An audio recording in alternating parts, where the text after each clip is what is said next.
Committee ఆధ్వర్యంలో మా SS విచ్చుకల Niketan నుండి మా తర్వాతి అంశముగా జగద్గురు ఆది శంకరాచార్య విరచిత లింగాష్టకం ఈ నృత్యాన్ని మా చిరంజీవులు ప్రదర్శిస్తారు. మీ కరతాళం ద్వారా వారిని ఆస్వాదిస్తారని ప్రార్థిస్తున్నాను.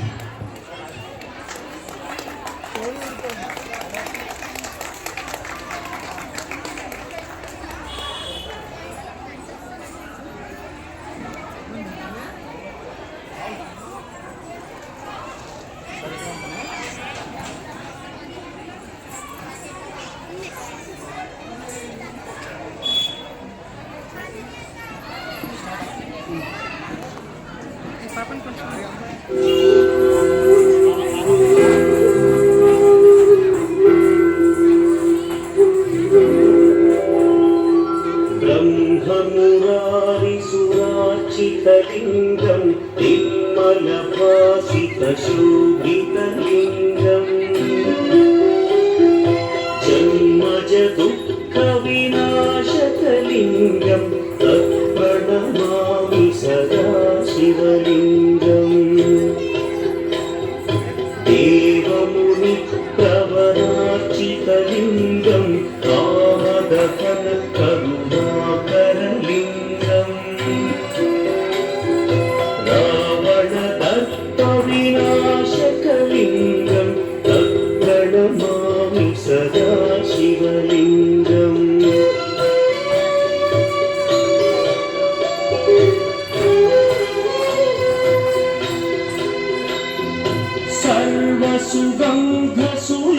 सर्वसुगन्धसुलेपितलिङ्गं बुद्धिविवर्धनकारणलिङ्गं सिद्धसुरासुरवन्दितलिङ्गं तत्प्रणमामि सदा शिवलिङ्गं कनकमहामणिभूषितलिङ्गं हरिपतिवेष्टितशोभितलिङ्गम्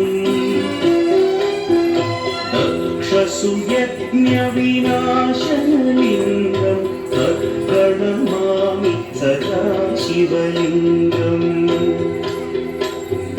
कुङ्कुमचन्दनलेपितलिङ्गं पङ्कजपाद सुशोभितलिङ्गम् सञ्चितपापविनाशनलिङ्गं तत्प्रणमामि सदा शिवलिङ्गम्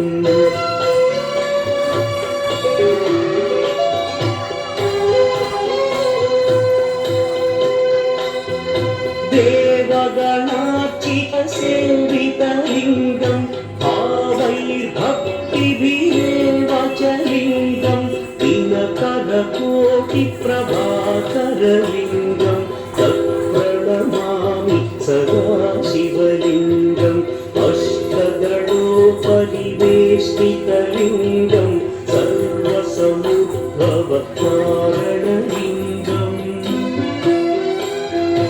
अष्टदरिद्र्यविनाशनलिङ्गं तत्प्रणमामि सदा शिवलिङ्गम्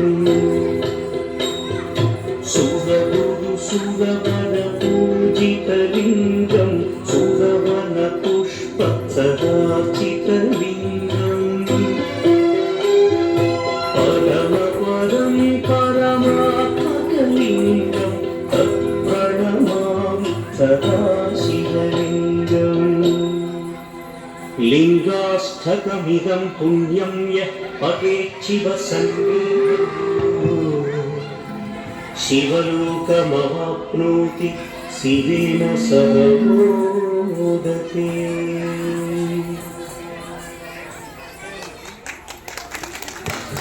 గట్టిగా చప్పట్లు పెట్టాలండి.